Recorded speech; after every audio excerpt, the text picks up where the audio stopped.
Hi everyone.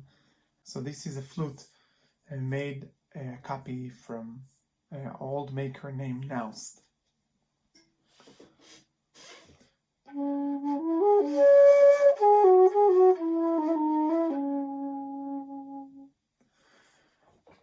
The subject that I would like to talk today is the difference between doing something for different kind of successes like fame or finance success, and to do something for the sake of its own. In Hebrew, you would call it to do something lishma, meaning the translation is for the name or for its name's sake. Why is it that there are certain things that last through centuries? You have paintings like Rembrandt that you look at it and you say, oh, that's amazing. This painting was made 300 years ago and it's still worth millions, and people are still respecting it. And at the same time, you have other makers, other Holland painters that maybe painted even nicer or should have been famous, but they are not. If you go into a flute shop, for example, and you want to buy yourself a flute, and you look at the price range and you see that some flutes cost tens of thousands of dollars, and some very good flutes from the same material cost even less, cost $2,000 or $3,000. And you ask yourself, is there a true difference between the quality? Why is it that there is such a high price range?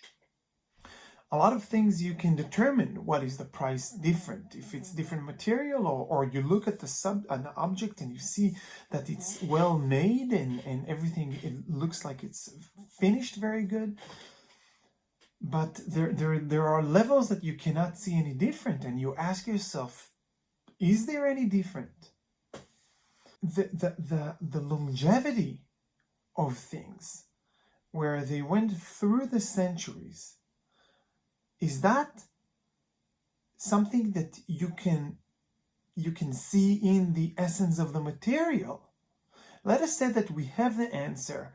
Why is Rembrandt painting or super expensive, $50,000 flute that made from gold is more expensive than other flute from gold, but a half of a price? Can you look at the material, the essence of the material, and detect something that there is different there? So, when I say that there is such a thing called in Hebrew to do something for its own sake, or lishma, is that possible even to do? Can I actually make this flute for the sake of flute making? Yes, I guess I can do that. Somewhere in the back of my mind, maybe I would have a thought that maybe one day somebody will experience playing with it and will enjoy it and would want to pay me some money, or maybe. But certainly I do need to make these objects in order to be able to make other objects. I must be able to have some kind of supply in order for me to continue to do these things. So how is that even possible to do something for its own sake if I don't have, unless I have completely blank mind regarding anything else from this world? Maybe it's not even possible. So the best way for me to talk about it is to give you an example, as I said before, from the arts. So you think about one of the most excellent artists ever, like you take Renoir or Rembrandt or any one of them, Bruegel, and you look at their paintings and you look at the material and you say, oh wow, well, that's absolutely amazing that the paint still looks so alive. It still looked like it was painted yesterday. And you look at the structure, and you look at the thought, and you say, that's amazing. So maybe that is why. Maybe it's because those makers actually did it just because they wanted to make this perfect object. But is that possible that they had no other thought in mind? I don't know. Maybe they did.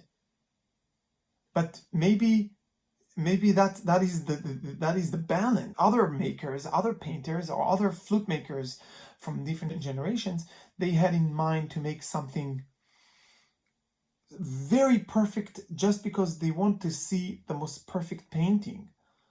By the way, they also were able to sell it, but the drive, the core of their heart, of their desire were lied on that thought that they want to see a beautiful object. So that painting or that flute or whatever it is, when you see a $100,000 flute, is there something in the flute that it's chemically changed when it was made in that way?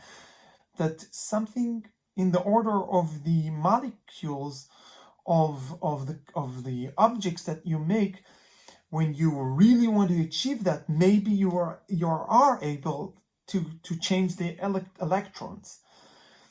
So in the next podcast, I want to expand that thought and to refer that to a very known idea in Judaism, and that perhaps will give another sight, another expression for the quality of arts and the quality of doing something for the sake of its own. So the subject of the next podcast would be, is there something that actually changes in the molecule structure of the object when you invest your energy to do it for its own sake? Or there is something else that makes the object so unique? What is it in art that makes the thing so effective for generations? Thank you for listening, and please share, like, and subscribe to my YouTube channel, and that will allow me to make more videos and to expand my philosophy thoughts of flute making.